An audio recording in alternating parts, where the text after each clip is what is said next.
Jai Sitaram. Ayodhya Kand, Chapter 18. We saw how Rama comes to Dasaratha's palace. He sees that something is terribly wrong and he turns to Kaikeyi and he asks her, what has Rama himself done to cause such displeasure in King Dasaratha? Because he's not speaking to him. Of course, Rama understands that certain calamities can take place. So he asks Kaikeyi, is something wrong with Bharata, Shatrughna, or with his other mothers? And Rama is willing to do anything it takes to ensure that the sorrow of the king is abated.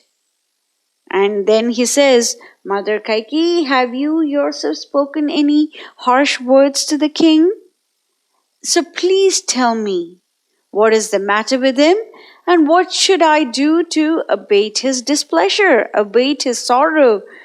And then Valmiki says that Kaikeyi readied herself to speak to Rama, to respond to his words, with words devoid of any shame. So nirlajjam, without any shame, she boldly speaks to Rama. Now let us go through the words that Kaikeyi speaks to inform our sweet Lord as to why his father is feeling miserable. Verse 20. Na raja kupito Rama vyasanam nasya kinchana kimchin manogatam tvasya tvad bhayan nabhibhashate. Rama, the king is not offended with you, nor is he afflicted with any other grief. He desires to speak to you somewhat, but hesitates out of a natural fear that you may not carry out his wishes. Verse 21. Priyam tvam apriyam vaktum vani nasyo papartate tad avashyam tvaya karyam yadanena shrutam mama. You know how much he loves you, and his very love stands in the way of his speaking to you anything that might pain your heart. He has made a promise to me a long time ago, and it rests with you to fulfill it. Verse 22.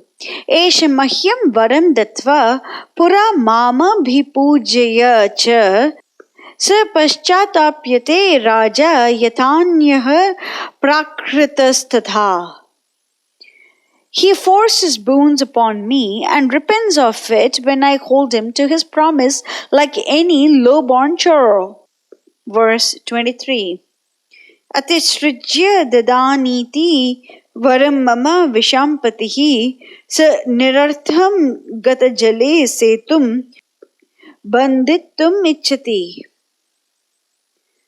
Is it not supremely foolish in him to grant me two boons of my choice and grieve when I demand its fulfillment, like one that builds a dam on a place where the water has gone away? Verse 24. Dharma moolam idam Rama viditam cha satam api tat satyam na tyajed raja kupita tvatkrite yatha.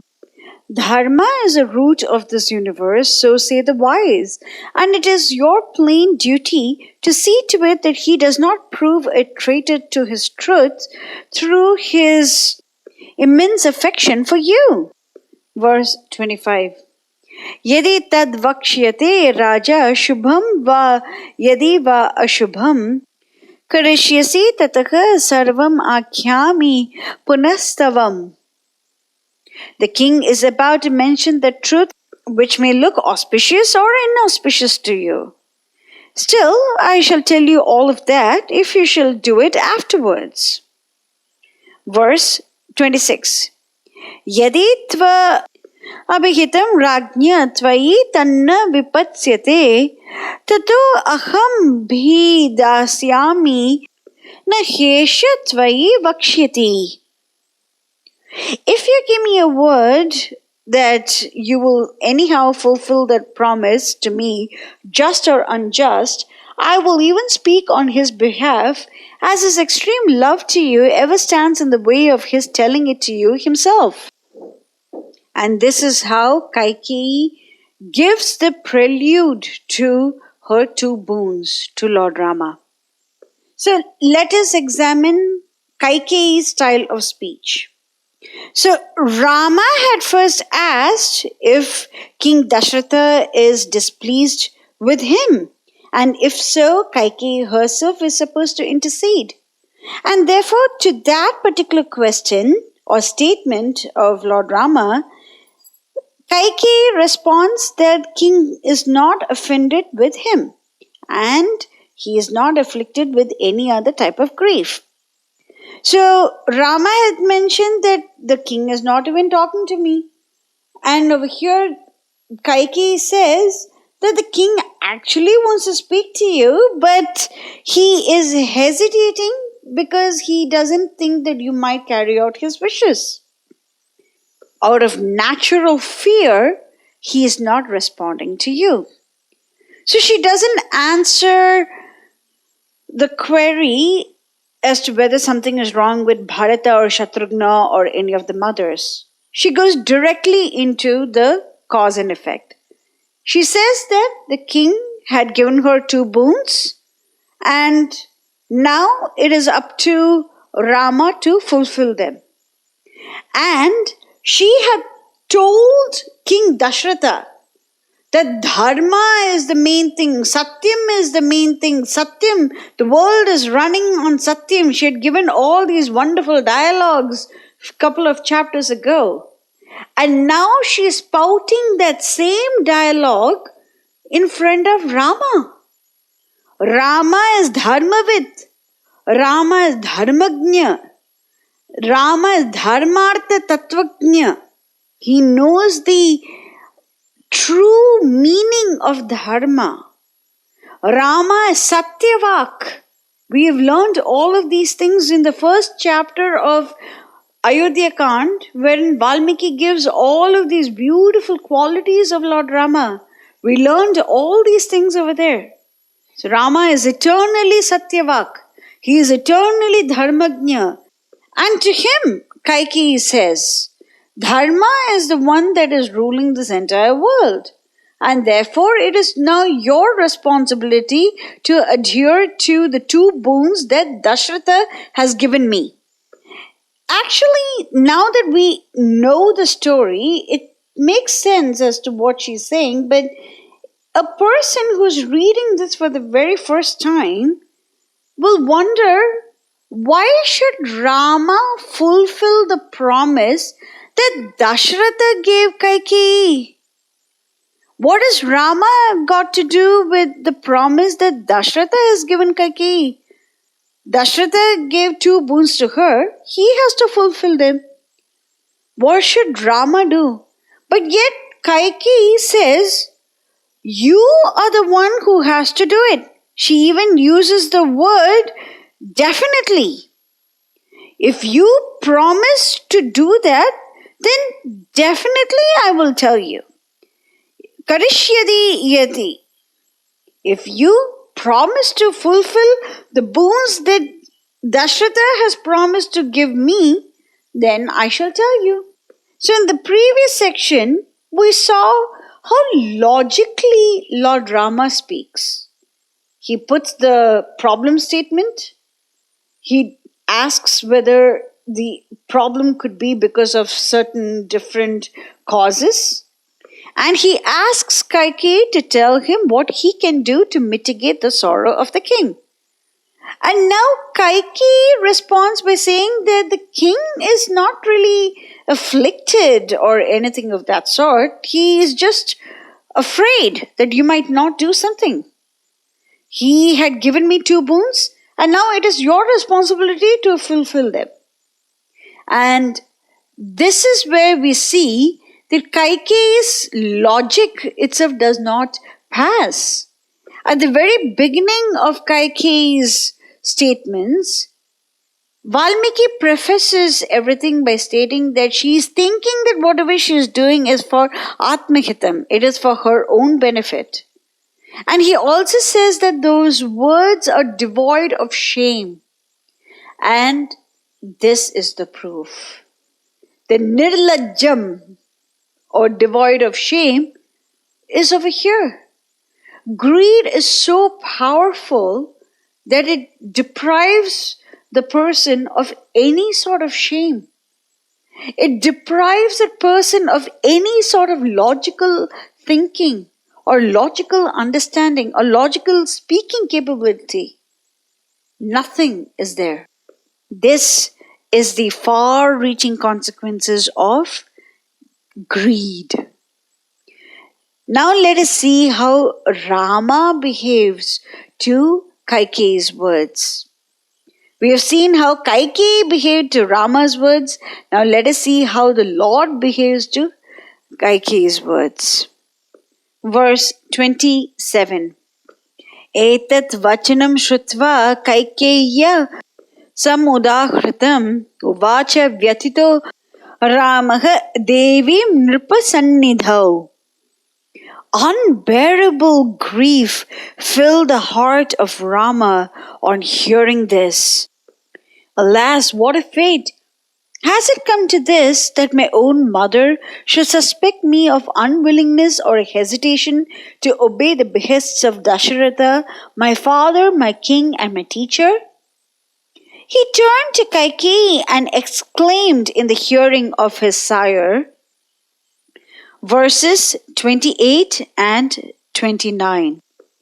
Aho dinnarhase devi paktum mam idrisham vachah aham hi vachanad rajnya pateyam api pavake bhakshayeyam visham tikshnam majjeyam api cha arnave niyuktaha guruna pitra nrpena cha hitena cha. Oh, fie, would that I were stricken dead and sucked into the deep depths of oblivion, then hear from your lips the cruel words, if, and that in connection with my father? Is he not my lord and ruler, my father, my master, the guardian of my interests? One word from him, and I shall leap into the flames, or quaff the poison cup, or plunge into the depths of the ocean.